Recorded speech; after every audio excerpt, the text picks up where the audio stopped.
Good evening student. आज हम पढ़ेंगे कक्षा 7वीं का अध्याय 2।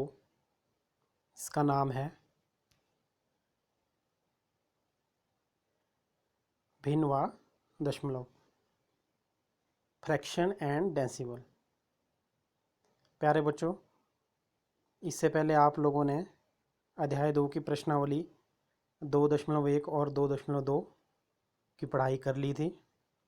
तो उसी को कंटिन्यू करते हुए हम आज पढ़ेंगे प्रश्नावली एक्सरसाइज 2.3। इस एक्सरसाइज में हम पढ़ेंगे भिन्न का भिन्न से गुणन। मतलब एक भिन्न को हम दूसरी भिन्न के साथ कैसे गुणा करेंगे, उसके बारे में हम इस प्रश्नावली में पढ़ेंगे। Multiplication of a fraction by a fraction. किसी फ्रैक्शन को दूसरे फ्रैक्शन के साथ कैसे मल्टीप्लाई किया जाता है, इसके बारे में आज हम इस प्रश्नावली में पढ़ेंगे। आप लोगों ने भिन्न के बारे में अच्छे तरीके से पिछली प्रश्नावली में पढ़ लिया था। जैसे मान लो आपके पास 1/4 है, तो ये क्या है, हमारे पास एक भिन्न संख्या है। इसमें ये भिन्न का अंश होगा और 4 जो होगा भिन्न का हर होगा। ठीक है, इसको हम क्या बोलते हैं, न्यूमिनेटर, और इसको बोलते हैं डिनोमिनेटर। तो ये होती है हमारी भिन्न संख्या।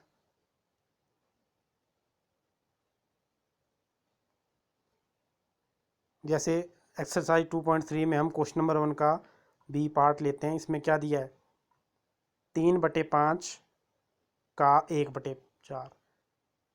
का मतलब गुणा ही होता है, मतलब हमने क्या करना है, का की जगह गुणा लिखना है। तो यहाँ क्या आ रहा है, जैसे देखो 3/5 गुणा 1/4। तो हमारा क्या मतलब है, 3/5 पहला फ्रैक्शन और 1/4 क्या है, दूसरा फ्रैक्शन है। तो हमने 3/5 को 1/4 से गुणा करना है। हमने पहले भी सीखा था ये कि जब दो भिन्न संख्याएं होती हैं उनको कैसे गुणा किया जाता है। तो इसमें सबसे पहले आप लोगों ने क्या करना होता है, पहली भिन्न का जो अंश होता है वो दूसरी भिन्न के अंश के साथ उसको गुणा कर देना होता है। तो यहाँ देखो 3/5 में अंश क्या है, 3, और 1/4 में अंश क्या है, 1। तो हमारा पहला काम होगा 3 को 1 से गुणा करना, और बटे में क्या आएगा, जो हर होंगे 5 गुणा 4। पहली संख्या का हर 5 और दूसरी भिन्न संख्या का 4। तो हमने क्या करना है, 5 को 4 से गुणा करना है। और इसमें आप लोगों ने एक और ध्यान रखना है, अगर अंश और हर में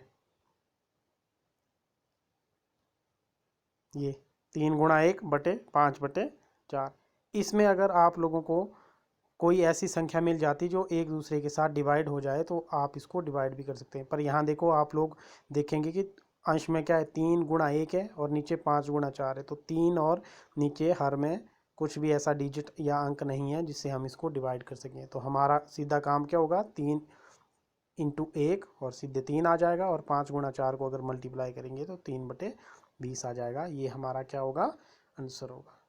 ठीक है,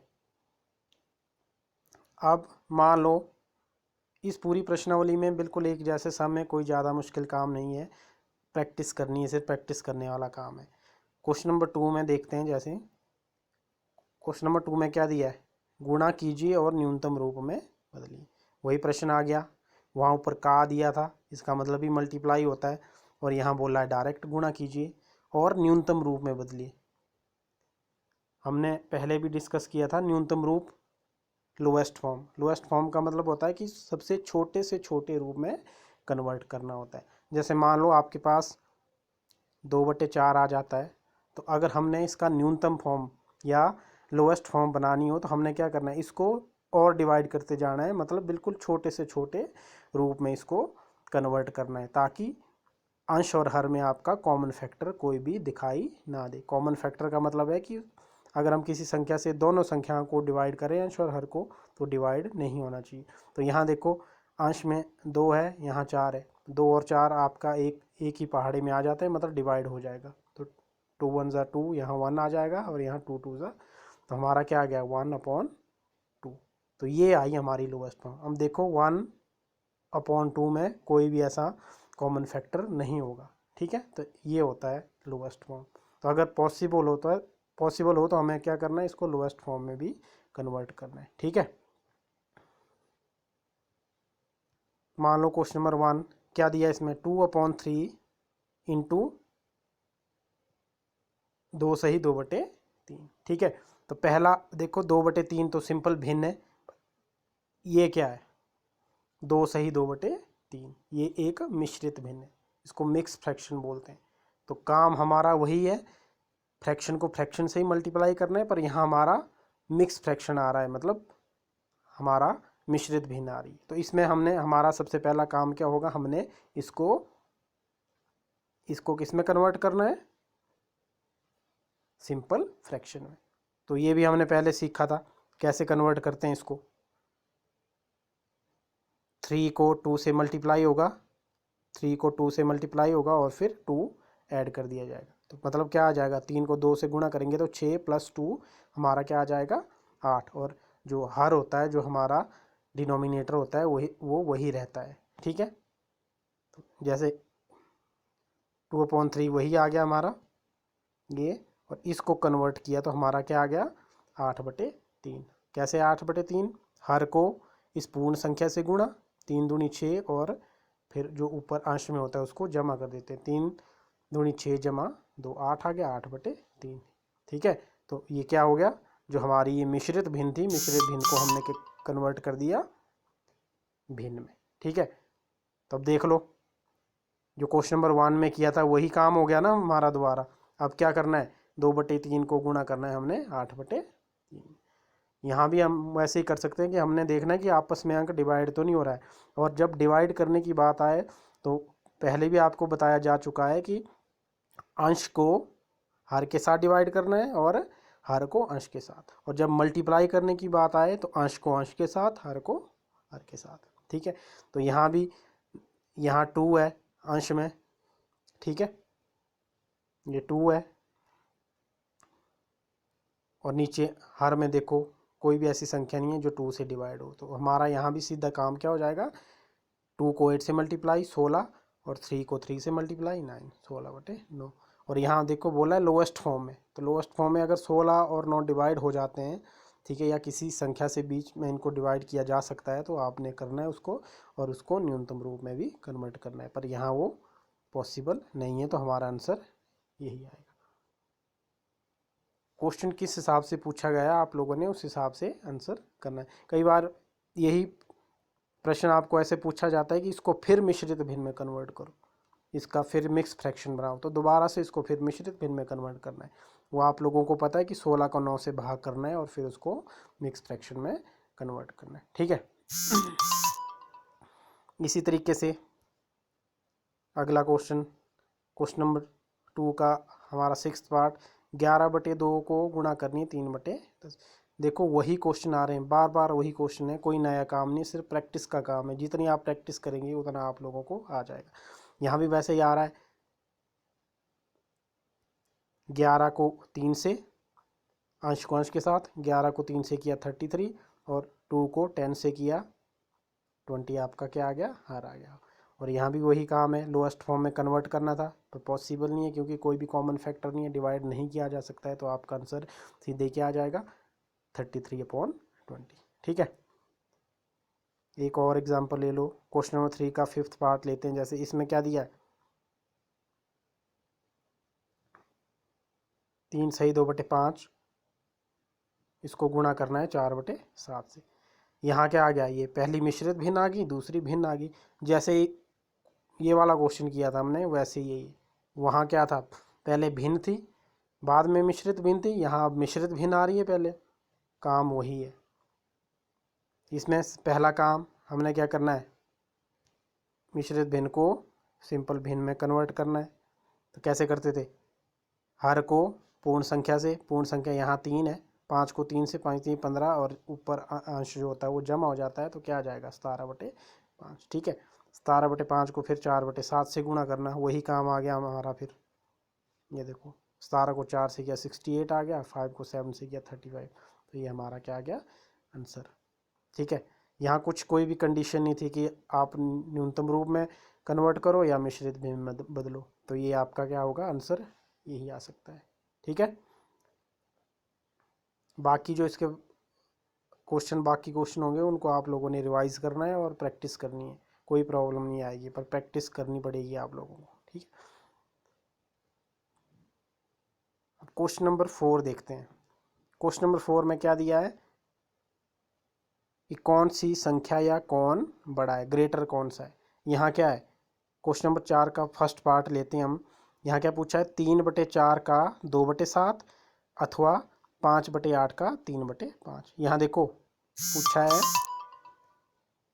कि ये संख्या बड़ी है कि ये संख्या बड़ी। पर आप लोग यहाँ ध्यान दो थोड़ा सा कि 3/4 का 2/7, क्वेश्चन पूरा मिक्स करके दिया है। सबसे पहले आप लोगों को 3/4 का 2/7 हल करना पड़ेगा, फिर आप लोगों को 5/8 का 3/5 हल करना पड़ेगा। तब आप लोगों को पता लगेगा कि कौन सी संख्या बड़ी है कौन सी। डायरेक्ट आप नहीं बता पाएंगे। तो सबसे पहले इसको हल करो। आप लोगों को पहले भी बताया था का मतलब गुणा होता है, यहाँ ऑफ भी हो सकता है। अगर आप ऑफ, ये का की जगह ऑफ भी होता है अगर इंग्लिश मीडियम की बात करें तो यहाँ देखो क्या आ गया हमारे पास, ये 3/4 गुणा 2/7 यही था। अब यहाँ वही बात आ रही है, देखो यहाँ 3/4 गुणा 2/7 है, तो 2 यहाँ अंश में है, यहाँ 4 क्या है हर में, और 2 और 4 एक टेबल में आ जाते हैं एक पहाड़े में, तो इसको हम डिवाइड कर सकते हैं। 2 1 ज़ा 2, यहाँ 1 आ गया, यहाँ 2 2 ज़ा 4, यहाँ 2 आ गया। ठीक है, अब वहाँ देखो आपका अंश में 3 बचा, यहाँ 1 बचा। ठीक है, तो 3 कम 3 आ गया। ठीक है, और यहाँ 2 बचा था, 2 × 7 14 आ गया। ठीक है, तो पहली संख्या हल करके क्या आई हमारी 3/14। ठीक है, अथवा ये दूसरा वाला क्वेश्चन भी हमने साथ में हल करना है, तब हम बता पाएंगे कि इन दोनों में से कौन सी संख्या बड़ी। तो यहाँ क्या दिया है, 5/8 का 3/5। तो का मतलब गुणा, 5/8 गुणा 3/5। यहाँ देखो यहाँ हर में क्या था 5 था, यहाँ अंश में भी 5 था। तो मैंने पहले भी बताया था आप लोगों को कि अंश और हर आपस में डिवाइड हो सकते हैं। ठीक है, तो यहाँ क्या बच गया, अब यहाँ 5 × 3, यहाँ 5 कट गया था, यहाँ 1 बचा, 1 को 3 से किया तो 3 आ गया, और अंश में 3 आ गया, और हर में देखो 8 × 1 8 आ गया। ठीक है, तो हर में क्या आ गया 3/8। अब हमने बताना है 3/14 को और 3/8 में कौन सी संख्या बड़ी, इन दोनों में। हमने इसको थोड़ा सा हल कर दिया, अब हमारा क्वेश्चन थोड़ा आसान हो गया। अब 3/14 अथवा 3/8 कौन सी जो भिन्न है या कौन सा फ्रैक्शन है, क्या है वो बड़ा है या छोटा है।